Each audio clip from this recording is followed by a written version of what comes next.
laging nananagana dapat ang mga pagpapala at kaliwanagan ng Diyos sa ating mga buhay. Because you are the light of this.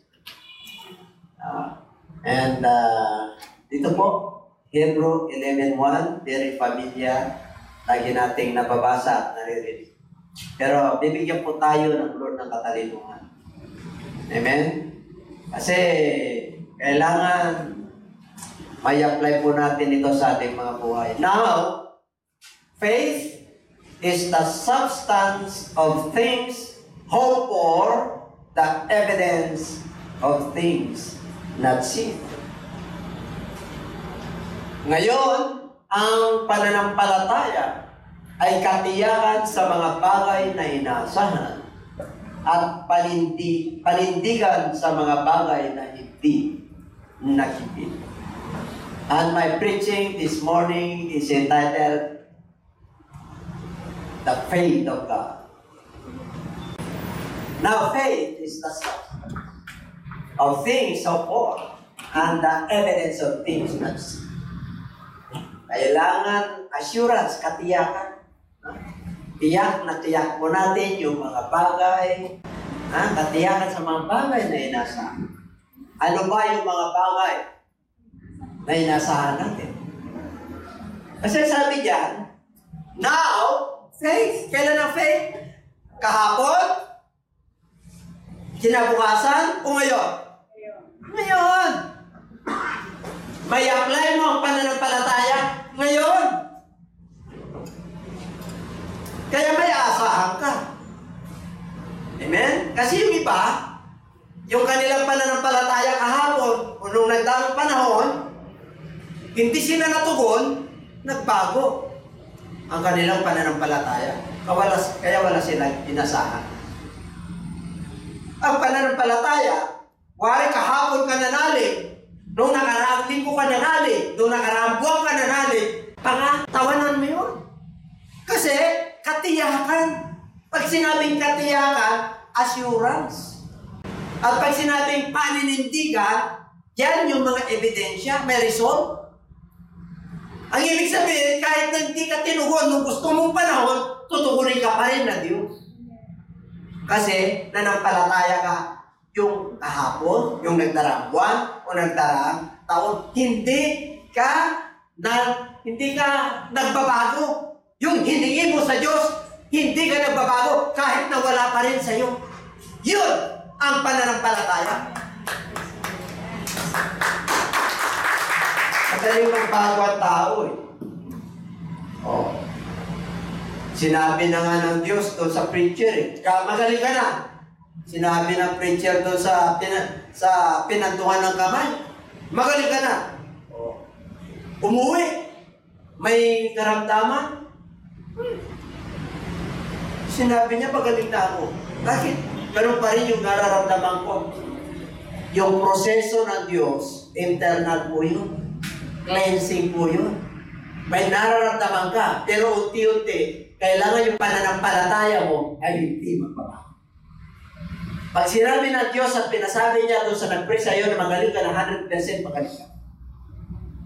Kahit na may nararamdaman ka.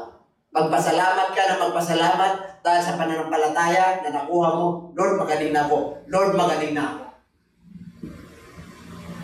Meron isang kwento eh, Pilay. Lumpo. Aksidente. Nandun lang siya sa upuan. Ay yung pananampalataya niya, tatayo siya. Nagpa-pray siya. Oh, ilang panahon na hindi siya tumayo. Nagpapasalamat siya lagi na makatayo na siya. Isang araw, pupunta sa president. Hindi niya alam. Kumukuha na siya ng mga pangangailangan niya. Nakatayo na pala. Now, faith in God. Kaya, ang papag-aralan natin is faith of God. Kadalasan na naririnig natin is faith in God. Okay?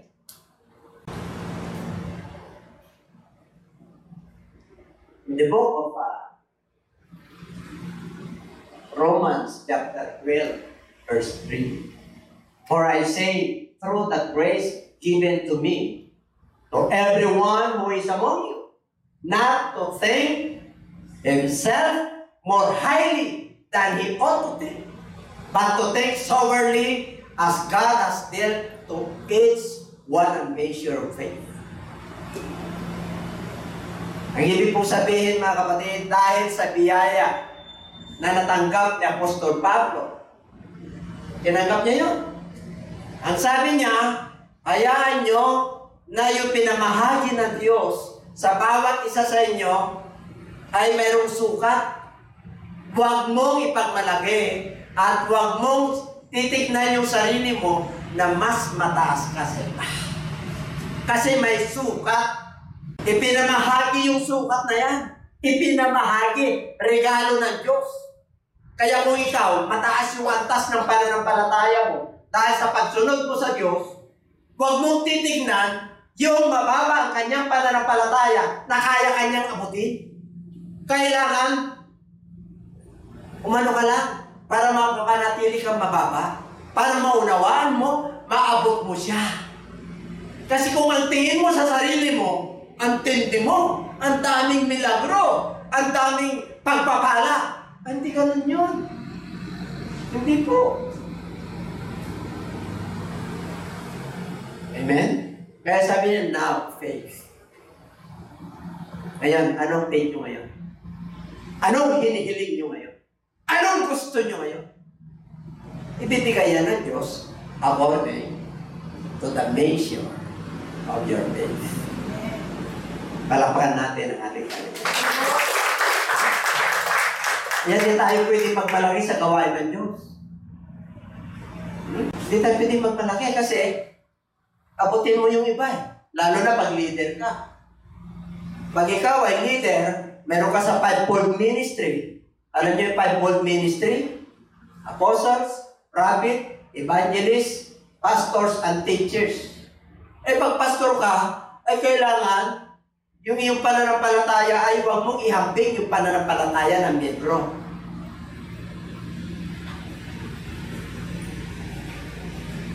Amen? Eh kasi miyembro yun, hindi ka niya maintindihan. Hindi ka pwedeng magsumbo sa miyembro. Kasi leader ka. Faith in 4 measures. Tingnan natin yung pananampalataya natin kung saan tayo. May tinatawag na no faith. Pag sinabing no faith, unbelief yan. Wala talagang pananampalataya yan. Hindi po ko ba? 2 Thessalonians chapter 3 verse 2. And that we may delivered from unreasonable and wicked men, for not all have faith. Ipanalangin nyo ako na hindi ako yung mga makasalanan, yung mga taong masasama. Sabi ng Apostol Pablo. At yung mga taong walang pananampalataya. Pero talagang walang pananampalataya. Hindi siya nananalig na may Diyos. Hindi siya naniniwala sa salita ng Diyos. Hindi siya naniniwala na nagbago ka na. So may tao na walang pananampalataya. Sino yung mga taong walang pananampalataya? Tingnan natin. In the book of Mark 4:40, but he said to them, why are you so fearful? How is it that you have no faith? Ito, alagad na ni Kristo to. Alagad na. Sabi ni Kristo habang nagmi-ministry sila paggabi na, tawid tayo sa kabila. Pag sinabi ng Lord na tawid tayo, kasama siya. Amen, na makakatawid. Kahit anong bagyo na darating. Tama? Amen. Diyos ang nagsabi. Samantalang nasa kalagitnaan po sila. Kalagitnaan umagpas ng malalakas na hangin at talagang maiingay na alon. Kaya nandun si Jesus Christ, natutulog sa likuran. May una na, sabi ng Bible. Ay yung mga alagad niya, limas ng limas eh. Lulunod na tayo. Malulunod na tayo. Hindi nila lang kasama si Kristo na malulunod. Ay nung marami na pong tubig yung kanilang bangka. Did you not care for us? Sabi ng mga alagad, hindi ka ba nag-alala sa amin? Ano sabi ng Lord? Alon! Ay sabi niya muna, hangin! Pumayapa ka! Alon! Tumahimik ka. Dapat ang pananampalataya nila. Sama natin si Lord, pag sinabi niya tawid tayo, ay kahit anong bagyo pa, kahit nalulubog pa tayo, maliligtas tayo. Yun ang pananampalataya. Kaya una, measure of faith, no faith. Pangalawa, little faith. Sino mga may little faith dito? Tingnan natin. And immediately Jesus stretched out his hand and caught him and said to him, O you of little faith, why did you doubt? Si Pedro po yan. Nagpakain po ang ating Panginoon sa John chapter 6. Pakain po siya ng 5,000 sa pamagitan ng 2 isda at 5 tinapay. Gagawin siyang hari. Gagawin siyang hari. Siyempre, sabi niya, mauna na kayo. Mauna na kayo doon sa kabilang pampang. Sabi niya sa mga tao, dami ng pinakain, mga 10,000. Sabi niya, uwi na kayo, gabi na. Pinauwi niya sila. Si Jesus Christ, ang sabi ng Bible, pumunta sa bundok. Pumunta. Nanalangin.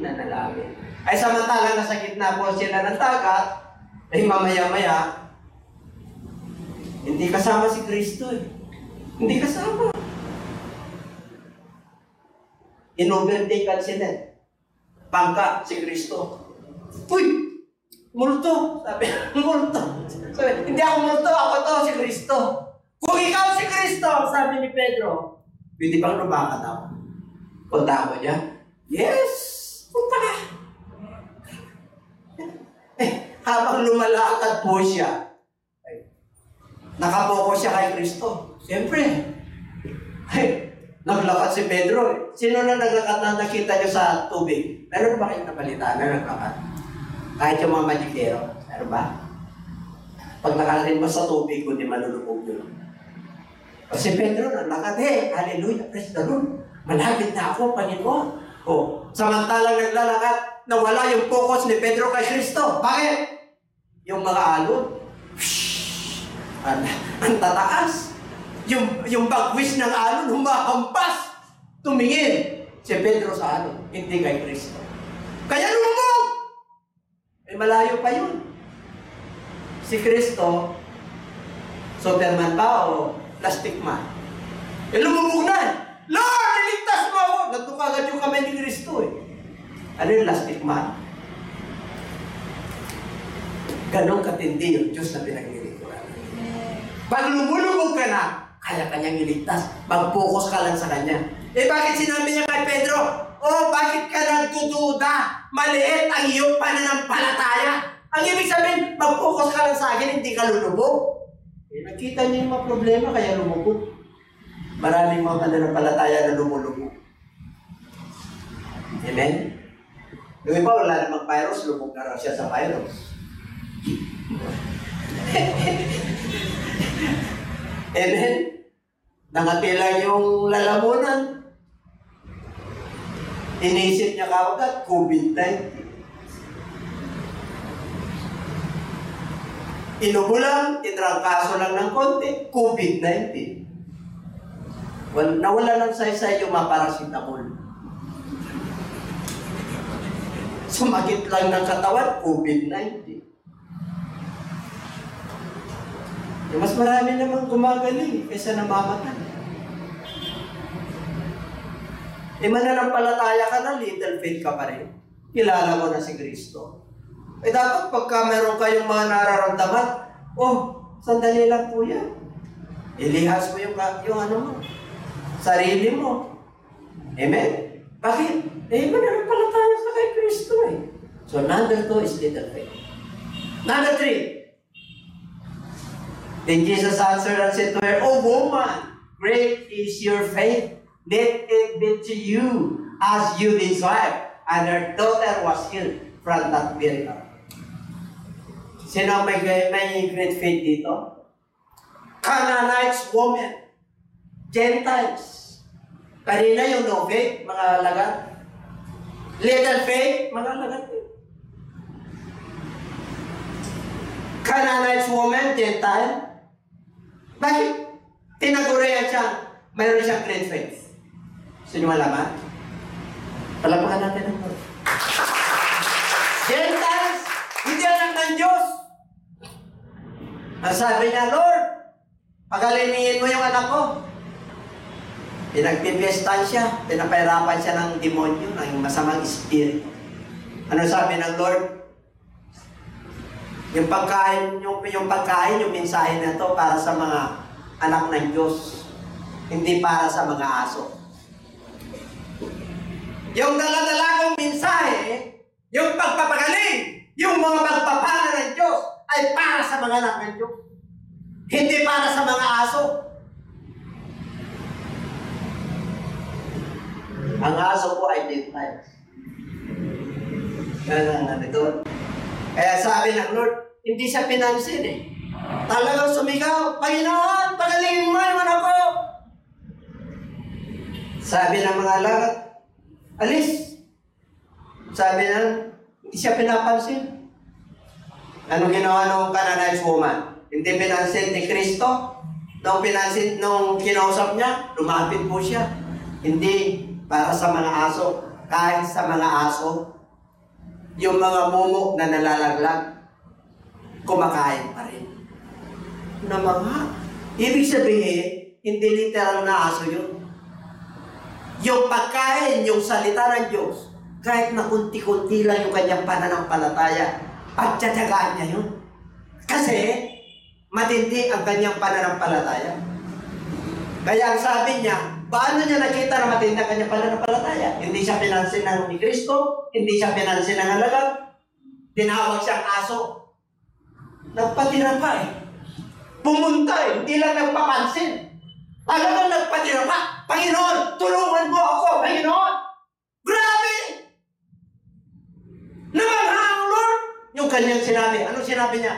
Kahit namumu ang aking kakainin, dahil aso ako, tinanggap niya na makasalanan siya, tinanggap niya na Gentile siya, tinanggap niya na aso siya. Kaya sabi na Lord, wala akong nakita ganitong pananampalataya sa mga anak ng Diyos. On that very hour, yung kanyang anak na babae ay gumaling. Sabi niya, great faith. Kanina, no faith. Pangalawa, little faith. Pangalawa, great faith. Sino may great faith? Yung anak ng Diyos? Gentiles. Number 4. When Jesus heard it, he marveled and said to those who followed, Surely, I say to you, I have not found such great faith, not even in Israel. Kanina, great faith. Ito, so great faith. Ang tindi talaga ng pananampalataya niya. Bakit so great faith? Centurion. Pag sinabing centurion, officer ito ng mga military. Meron siyang kaliping lalaki. May karamdaman na mamamatay na, halos. Pumunta kay Kristo. Punta ako sa bahay niyo, hindi na. Hindi na po. Ako ay isa sa mga officer ng centurion. Mga sundalo. Sasabihin ko sa kanila, pupunta ka roon, halika rito. Pumupunta sila na may authority siya at kapamanan. Sabihin niyo lang, Panginoon. Maniwala. Hindi. Amen? Kaya sabi niya, namangha si Kristo. I say to you, I have not found such great faith, not even in Israel. Alam mo, pag gano'n ang faith mo, antindi mo. Hindi mo. Sabihin mo siyang katabi, antindi mo. The measures of faith are no faith, little faith, great faith, so great faith. Palapakan natin ang ating Panginoon. Palapak talaga natin ang Panginoon. Yes! Hallelujah! Glory! Now, why faith of God? Why is our title is faith of God? Not faith in God. May pagkakaiba ang faith in God at saka faith of God. Tingnan natin ang faith in God. In the book of Deuteronomy, chapter 32 verse 20. Now he said, I will hide my face from them. I will hide my face. I will see what their end will be. For they are a perverse generation, children, in whom is no faith. Mga pinakain ng Lord yan, ng 40 years.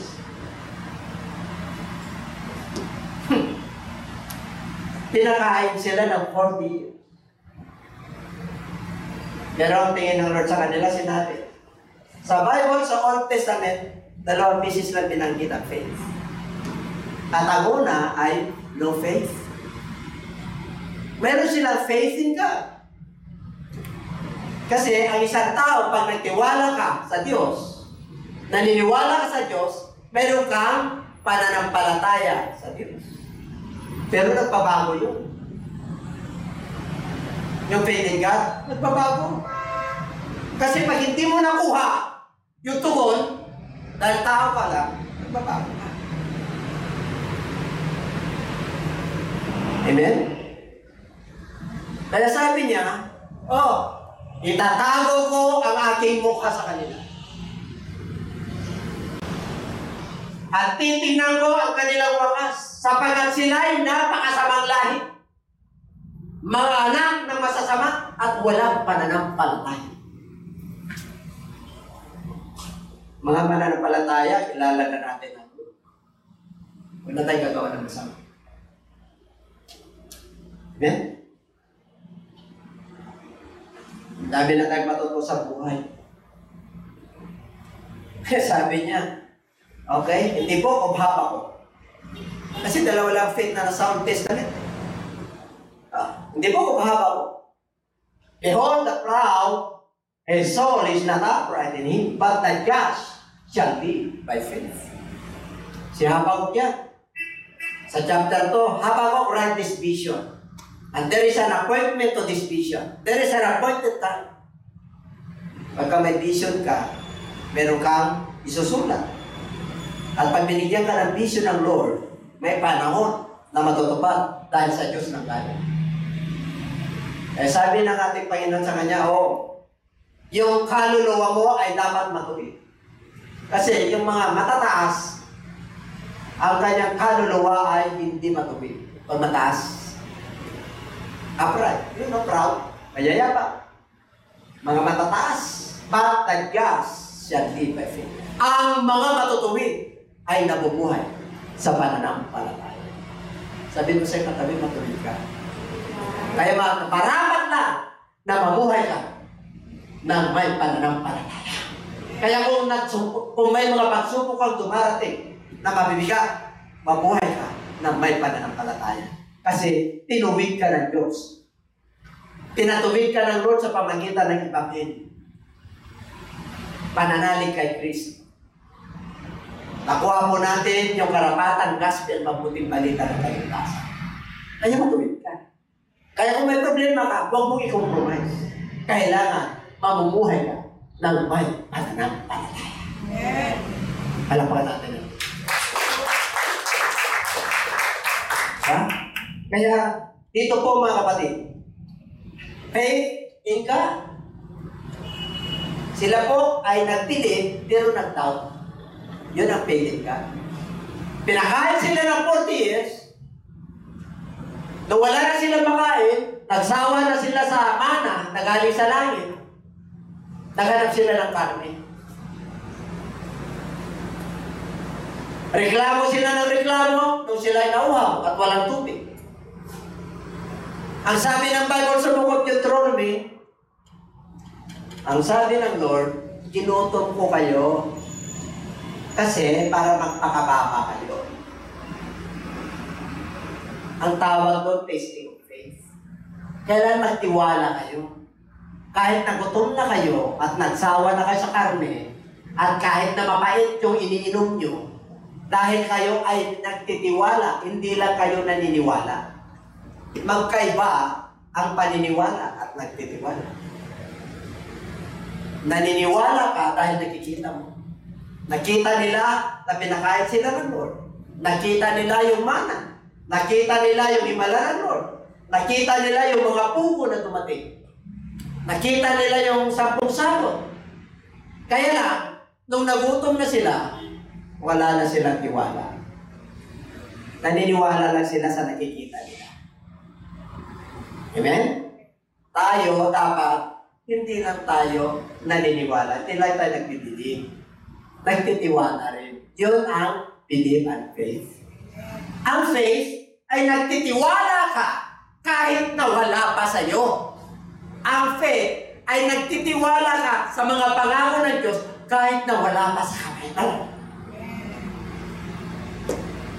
Kaya maraming mga mananampalataya na natidiscourage kasi naniniwala lang sila. Yun ang faith in God.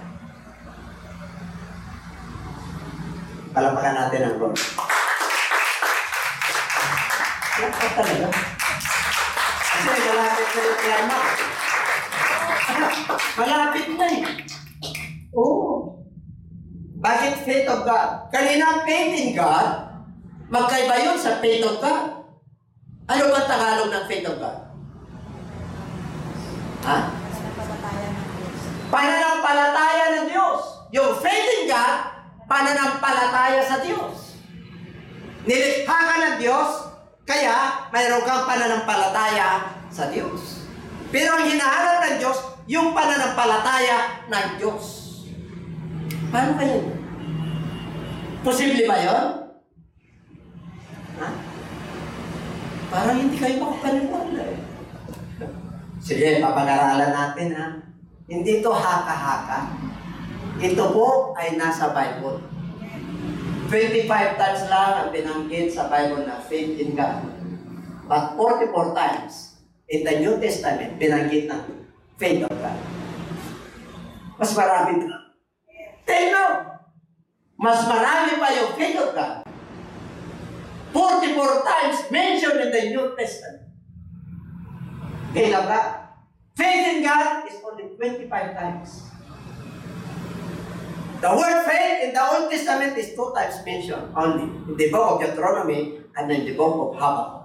Na, titingnan po natin kung paano tayo magkaroon ng faith of God. Kasi kanina, faith in God, walang problema. Amen? Lahat tayo nun, meron. Lahat tayo nun, meron. Kaya nga tayo dito, nanampalataya tayo kay Kristo eh. Kasi may pananampalataya tayo sa Diyos. Kaya tayo nandito eh. Amen? Faith in God. Ba? Faith in my God. Diba? Sarap, no? Tignan nga natin yung faith in God, mga halimbawa. In the book of Mark chapter 11, verse 3. So Jesus answered to them, have faith in God.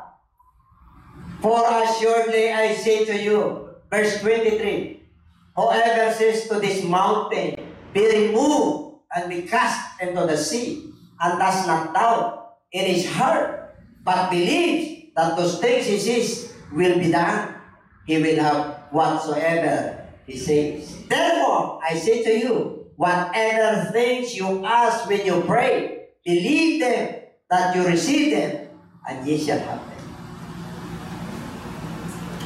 Have faith in God. You can move mountains. Basta pag nanalangin ka, ano raw, lahat ng yung hangarin mo, ibibigay niya sa pamagitan ng pananampalataya. Bakit hindi dumarating? Nanampalataya ka naman. Bakit hindi dumarating? Baka hinanapan ka na. Bakit yung buntok nandiyan pa rin? Yung buntok dyan hindi literal. Problema po yan. Ang problema ng tao ay pareho lang. Cycle of life. Anong problema ng tao? Pare-pareho tayo. Walang pinagkaiba. Basic needs. Basic needs. Anong kailangan mo sa basic needs? Pera. Di ba pare-pareho lang tayo? Tayo ba'y nagkakasakit? Di ba nagkakasakit din tayo? Tayo ba'y may mga problema? Siyempre, problema sana. Misunderstanding sa asawa. Kakapusan. Problema natin. Bukod sa problema mo yung kapitbahay mo. O problema mo pa yung aso mo kasi wala na pagkain ng pedigree. Oh. Dumadami. Naghanap ng problema yung iba. Dapat naka-unload tayo. Yung naka-unload, yung nagbabawas. Hindi, yung iba naghanap pa. Pagka hindi na makatulog, ano kayang gagawin ko pa? Hinanapan ka ng Lord, nakausapin mo siya. Hinanapan ka ng Lord na mag-meditate ka. Kasi mananampalataya ka. Hinanapan ka ng Diyos. Kaya dami hinahanap ng tao eh. Pagpayapa ka, sabi ng Lord, umawit ka. Napapuring habit. Pag may sakit ka, tawagan mo yung elders. Ipag-pray. Pag mayroon kang matinding problema, di ba? Meron eh. May gagawin eh. Tayo. Pagpayapa, sabi kinakalkal eh. Gusto kang kausapin ng Lord. Yung iba ayaw may pag-usap sa Lord. Natatakot siguro. Kaya nga may panahon ka eh. Ngayon, ano ba? Have faith in God. Ibig sabihin, pag nananampalataya kayo, desire mo sa buhay, bibigyan niya talaga. Kung hindi niya ibibigay sa panahon mo, mamaya, sasabihin ko yun. Okay, diretso. To whom also we have access by faith into this grace, in which we stand and rejoice in hope of the glory of God. Do you have faith? Habit to yourself before God. Happy is he who does not content himself in what he approves. Meron pa tayong mga, ayan, yun yung mga faith in God. Yun kanina. Yun yung mga faith in God. Kasi minsan, talagang yung bundok na to, diba? May desire ka na. Faith in God po yun. Kasi hindi dumarating. Hanggang ngayon, di ba, marami tayong mga request sa Lord na hindi pa dumarating. Gusto nyo darating yan? Palampagan natin ang Lord. Paano? In the book of Romans chapter 1, for in it the righteousness of God is revealed from faith to faith, as it is written, the just shall live by faith. Ang ibig ko sabihin, sa pagkamatuwid ng Diyos, ipinahayag niya sa pamagitan ng pananampalataya na ang mga matutuwid ay nabubuhay sa pananampalataya. Ano ibig sabihin nun? Hinanapan ka ng Lord ng faith of God. Grace by grace. Hinahanapan ka kasi pinahayag na ng Diyos eh. From faith to faith. Paano ka magkaroon ng matinding faith? Romans 10:17, sa pamagitan ng pakikinig at pakikinig ng salita ng Diyos. Ano pa? Revelations 1:3. Mapalad ang nagbabasa, mapalad ang nakikinig, at mapalad ang nagsasagawa. Hinanapan ka na ng Lord ng faith of paano tayo magkakaroon ng faith of God? Gusto nyo malaman? Palapakan natin ang Lord. Kanina, faith of God. Yung mga alagad niya, no faith, little faith. Yung mga Canaanites, yung mga Gentiles sa Centurion, mga Romano, great faith, so great faith. Ang tanong, bakit yung mga alagad ng Lord, no faith at little faith? During that time, yung instance na nangyari to. Bakit? Kasi kasama nila si Lord. Kasama nila eh. Kasi kasama nila Panginoon eh. Kaya yung mga miracle parang ordinary lang. Nung nawala na si Lord, doon nila napagtanto na siya talaga yung Diyos. Matindi lang ka na ng miracle. Ang miracle na nila Lord, so great faith na rin. Bakit? Puspos na sila eh. Puspos na sila. Pero nung kasama nila si Lord, hindi pa sila puspos eh. Nandito naman sila, pagtanggol ka namin, pagtanggol namin. Kasi kilala siya eh. Kilala sa ating Panginoon, kaya yung faith nila, hindi na i-exercise. Kasi nandun pa sa feeling nila. Approve? Tinugunan na tayo ng Lord? Palapakan natin ang ating Diyos. Faith of God. Tingnan natin, meron pa bang sitas? But, 11. But that no one is justified by the law, the Son of God, is evident, for the just shall live by faith. Ang ibig pong sabihin niya, pag nasa law ka, hindi kayo tinuturing na matuwid sa harapan ng Diyos. Pero, dahil sa pananampalataya mo kay Kristo, nagiging matuwid ka. Pero sa kautusan, walang matuwid. Kahit na isa. Kaya si Kristo, pag ikaw ay nanampalataya sa Kanya, you are justified by faith. Pinabanal ka dahil kay Kristo. Kaya sabi ko sa iyo katabi, banal ka. Kaya matindi talaga nga, matindi ang pananampalataya ng mga Gentiles. Sinabi ni Kristo yun. Sinabi niya, mas mapalad yung mga nanampalataya sa akin na hindi nakakita sa akin. Siyempre yung mga audio nakita nila. Diba? Diba nanalig tayo? Hindi naman natin nakita si Kristo. Sa history lang at yung makasaysayan. Tapos yung mga miracles na ginagawa niya sa ating buhay. Tapos ang tindi ng pananalig natin ay mapalad ka. Yan ang faith of God. Tignan mo nga kung may faith of God na yung pananampalataya. Ano pag may faith of God ka, ako parang nasa cloud 9 ka lagi. Alam niyo yung cloud 9? Ibig sabihin hindi ano yun, yung spiritual mo. Parang kumbaga sa naka-ecstasy ka. May term yan eh. Mga synonyms lang sinabi ko eh. Sa spiritual meron yun eh. Yung spiritual mo, mataas. Di ba yung mga nag-ecstasy, naghanap sila ng mga pag sinabing cloud 9, nasa cloud 9 ka, parang naka-hide ka. Pag sa Lord, mainit ka. Yung spiritual mo, naku mga kapatid sa Book of Psalms, pag nakatuntong ka sa bato, nakikita mo lang yung kaaway mo eh. Alam mo kung anong gagawin mo eh, tatawanan mo lang sila eh. Yun yung ibig sabihin na nasa spiritual ng ating Panginoon. Yun ang gusto ng Lord eh. Yung kainitan, yung kasiglahan. Ayaw niya na ikaw ay malahin ka. Ayaw niya na ikaw ay minsan hapitin ka yung mananampalataya ka, yung faith mo. Minsan maligam ka, minsan mainit. Minsan naniniwala ka, minsan nagtitiwala ka. Kadalasan hindi ka nagtitiwala, naniniwala ka. Ang gusto ng Lord, naniniwala ka na, nagtitiwala ka pa. Ibig sabihin, believe and faith. Ang naniniwala yung believe. Ang nagtitiwala yung faith. Kaliwanag? Alapahan natin ang Lord. Yun. Galatians chapter 3 verse 11. Kanina, but that no one is justified by the law.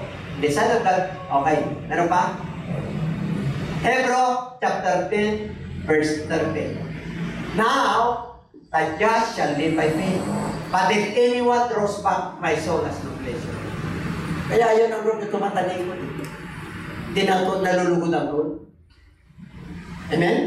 Pag ikaw ay mananampalataya na, faith to faith yan. Tuloy ka lang. Kahit na wala ka pang katugunan. Tuloy lang sa pagtakbo. Diba? There is a race that's it before us. Unti-unti, iwanan mo yung mga kabigatan mo sa buhay. Dahil inaangad mo yung price ng high calling sa iyo ng pagtawag ng Diyos. Amen? Dapat ganun yung faith natin. Nakahanda lagi. Ano mang mga pagsubok na darating, nakahanda lagi. Ngayon, paano po, what are the guys, what kind of faith, ano klaseng pananampalataya na gusto ng Lord? Tingnan natin ang faith of God. Tingnan natin ang Hebrew 11. Ang sabi po ron, by faith we understand that the word we are framed by the word of God. Natatanto natin at nalaman natin na sa pamagitan ng salita ng Diyos, nilikha ang mundo. So that the things which are seen were not made by the things which are visible. Mga bagay na sinabi ng Diyos na galing sa wala, pero nagkaroon. Tulad ng paglikha. In the beginning, God created the heaven and earth. And the earth was without form and void. Walang kasaysayan. Madilim. And the darkness was upon the face of the deep. Nababalot ang kadiliman ng mundo. Pero, no, ang Espiritu ng Diyos ay kumilos sa ibabaw ng tubig. Ang sabi ng Diyos, magkaroon ng liwanag. And God said, let there be light. And there was light. And God saw that the light it was good. Napakaganda yung liwanag. And He divided the light from the darkness. At pinaghiwalay niya yung liwanag sa dilim. At nakita ng Diyos na maganda kanyang pagkagawa. And the evening and the morning were the first day. Yun ang gusto ng Lord. Di ba natato natin na itong mundo na ito sa pamagitan lang ng salita ng Diyos, lumabas? Yun ang gusto ng Diyos. Kahit na wala pa sa'yo, pag may faith of God ka, nandyan na sa'yo. Halimbawa, mayroon kang matinding hiningi sa Lord. Ano yung matinding hiningi mo sa Lord? Yaman ba sa mundong ito? Kalutasan sa problema? Ano raw ang lutas ng problema? Sabi kadamihan. Ang lutas ng problema raw ay pera. Totoo naman. Oo. Ang daming nagsasabi, pera kasi pag may pera ka na, wala na raw problema. Diba? Mabibili mo yung gusto mo, eh bakit yung mga may pera, may problema rin? Eh kasi hindi mo naranasan yung pera na sobra-sobra. Yung ibang may pera na sobra-sobra, naranasan nila. Kaya may problema pa rin. Ang ibig sabihin, hindi pera ang solusyon sa problema. Yes. Amen? Yes. Andyan pa ba kayo? Ang solusyon sa problema ay si Jesus Christ lang ang makakasolve. Kahit may pera ka, wala kang pera, solve yung problema mo. Bakit? He was the fulfillment of the law. Siya po yung kaganapan ng kautusan. Siya po yung kakumplituhan ng pagkalikha ng tao. Kaya pag si Kristo ay nasa iyo at yung faith of God ay nasa iyo, kompleto ka na, kontento ka na, masaya ka na, hindi ka na nag-alala bukas. Kasi yung faith of God nasa iyo. Ang faith of God, ang kanyang salita nasa iyo, ang Holy Spirit nasa iyo, ang pagtitiwala mo yung Diyos nasa iyo, yung Diyos mismo, yung salita niya nasa iyo, you meditate His word day and night, and you observe all things. You have the faith of God. Yun ang faith of God. Ang Diyos nasa sayo. Sumasayo ang Diyos. Ang salita niya sumasayo. Puspos ka ng banal na Espiritu. Kaya yung faith of God nasa iyo. Ang Diyos mismo nasa iyo.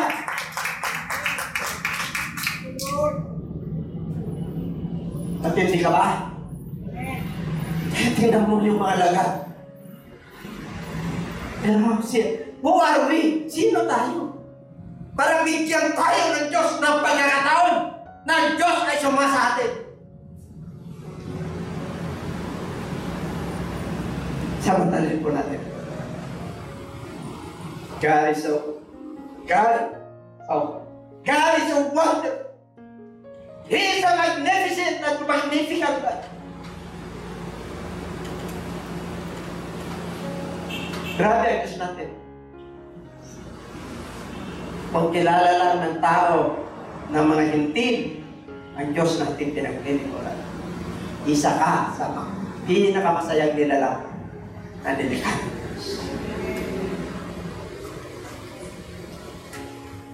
What kind of faith? The faith of God is yours. Inalok niya yan sa lahat ng tao. Binigyan ng Lord ng pagkakataon ng lahat ng tao ay magkaroon ng faith in God, at magkaroon ng faith of God. Biro mo, yung Diyos sumasayo, ano pang kulang?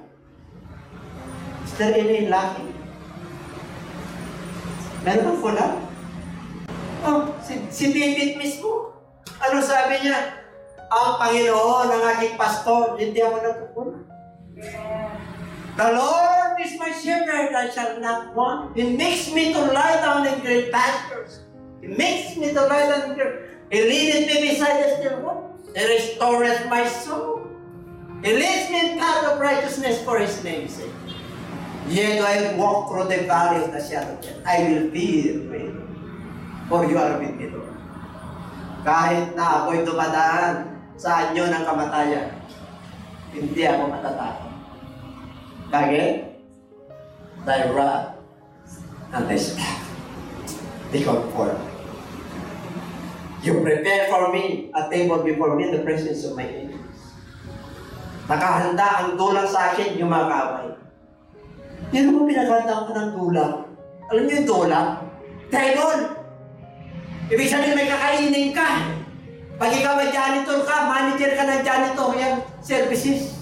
Meron kang table na nakahanda. Meron kang dulang, meron kang kakainin, meron kang pagpapala ng Diyos na nakahanda. At may faith of God ka. Hindi makukulang ang Diyos sa'yo.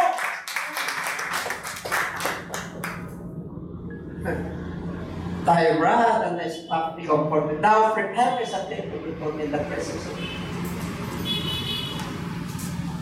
Surely, goodness and mercy shall follow me all the days of my life. Ano raw?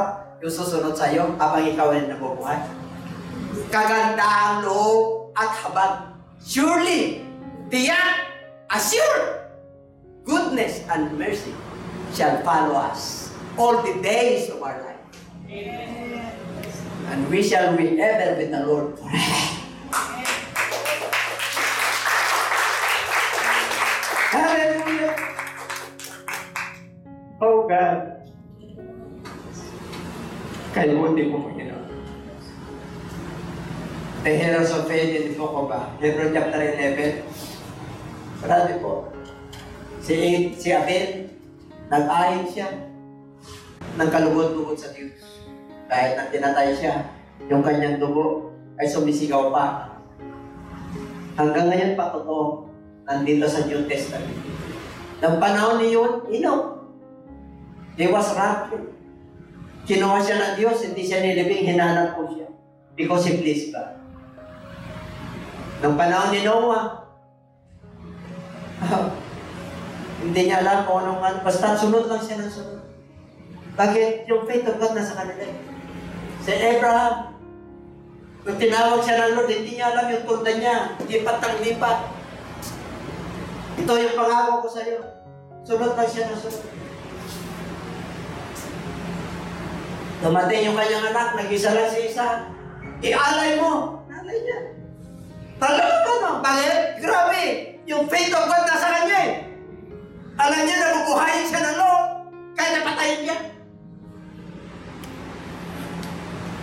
Grabe ang faith of God. Hindi siya nagtutuda. Hindi siya nag-alangan. Pag may faith of God ka, hindi ka nag-alangan sa ginawa mo kasi alam mo kasama mo ang Diyos. Hallelujah. Kaya naging heroes of faith po sila. Parang pabagong babanggitin. Sabi niya sa buko, bro. Sila Jacte, sila David, sila Samson. Ang kanilang ginawa, kahit na hindi nila nakuha yung pangako ng Diyos nung kanilang kaparahunan. Pero, yung mga anak nila at kawapuhan nila, nakakuha ng pangako. Kaya totoo yung sinabi ng Lord na I will never leave you nor forsake you. Hindi kita pababayaan. Kailan na? Kahit magtapos ang mundo ito at the end of this age. Kahit sa kamatayan, sasamahan ka ng Diyos. Kasi natutulog ka lang. Higisingin ka lang sa takal ka. Harapan natin na. Hallelujah, hallelujah, hallelujah. Yes. Thank you, Father. Because of this faith, hallelujah, na binigyan niyo po sa amin. Salamat po, Ama, sa karunungan. Magandang araw po sa inyo muli, mga viewers po namin at mga subscriber. Kamusta na po kayo? Nais po namin sana kayong anyayahan sa oras na ito. Kung kayo po ay naguguluhan, nalulungkot, at natatakot sa inyong kalagayan sa ngayon, wala po kayo ibang gagawin kundi manalig po kayo sa ating Panginoong Hesus. Tanggapin niyo po siya bilang sariling tagapagligtas ng inyong buhay para magkaroon po kayo ng tunay na kapayapaan na nagmumula sa Kanya. At sa oras na ito, tayo po ay mananalangin ng pagtanggap at bigyan niyo po ng daan ang Panginoon sa inyong buhay. Tanggapin niyo po siya bilang Panginoon at sariling tagapagligtas ng inyong buhay. Tayo po ay pumikit sa mandali at sumunod po kayo sa maikling panalangin. At taas po natin ang ating dalawang mga kamay bilang pagsuko sa ating Panginoon. Amang banal na makapangyarihan sa lahat, maraming salamat po sa oras na ito. Ako po'y lumalapit sa iyong harapan, nagpapakumbaba sa aking sarili. Napatawarin mo po ako sa lahat ng aking mga kasalanan. Linisin mo po ako, patawarin mo po ako, at gawin mo po akong karapat-dapat na maging anak mo. Sa oras na ito, tinatanggap kita bilang Panginoon at sariling tagapagligtas ng aking buhay. Tinatanggap kita bilang kaisa-isang Diyos. Pagharihan mo po ako mula ngayon hanggang sa iyong pagbabalik. Salamat po sa kaligtasan at kapatawaran na aking nabango. Ito po ang aking samantalangin sa iyong dakilang pangalan, sa pangalan mo po, Panginoon Jesus. Amen. Ang tinanggap po natin ay ang ating Panginoon. Kagaya po ng sinabi ni Apostol Pedro sa Acts 2:38, kayo'y magsisi, tanggapin niyo ang ating Panginoong Jesus at pabautismo po kayo sa kanyang dakilang pangalan. Kailangan po na tayo po ay mabautismohan sa pangalan ng ating Panginoong Jesus sapagkat siya po ang ating tagapagligtas. At kung magkaganon, tayo daw po ay tatanggap ng kanyang banal na espiritu. At sa mga nais po na lumago sa kanilang espiritual, patuloy niyo po kami subaybayan dito po sa ating programa ng JCLGAA. Huwag niyo pong kakalimutan na i-subscribe, i-like at i-share para naman po mapakinabangan po natin ang bagay na ito sa ating espiritual. Nais ko po mga kapatid na patuloy po tayo na maging masinop o matyaga po sa pagtunghay ng ating programa. Maraming po salamat at patuloy po tayo pagpalain ng ating Panginoon. At tayo po ay mananalangin pansamantala sa pagwawakas po ng gawain ng ating Panginoon. Bigit po natin muli ang ating mga mata, tayo po manalangin. Panginoong Jesus, maraming po salamat muli sa oras na ito. Salamat po sa programa na ibinigay mo po sa JCLGAA sa pangunguna po ng aming mahal na Bishop Domingo C. Lucena. Lord God, patuloy mo i-bless ang aming mahal na Bishop. Patuloy mo siyang i-guide. At ikaw po Diyos ang patuloy na mapupurihan at paparangalan sa kanyang buhay. Basbasan mo din Diyos ang gawain ng JCLGAA na natutunghayan po dito sa YouTube channel, O God. Dalangin po namin, Panginoon, na patuloy, Lord, na magpadala ka po ng mga makikinig at makakakilala sa iyo, Panginoong Jesus, upang marami po ang maligtas. Ganon din, Lord, pagpalain mo po, Diyos, ang lahat ng aming mga ginagawa, lahat ng aming paghahayag ng iyong salita, basbasa mo ang programang ito.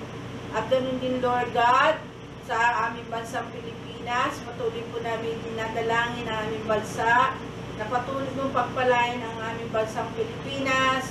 Patuloy ka, Lord, na maghari sa aming bansa. Patuloy, Lord, na kahabagan mo ang aming bansa. At ganun din, Lord God, marami po ang makarinig ng iyong mabuting balita at marami po ang sumunod sa iyong mga salita at makilala kanila bilang totoo, buhay at nag-iisang Panginoon.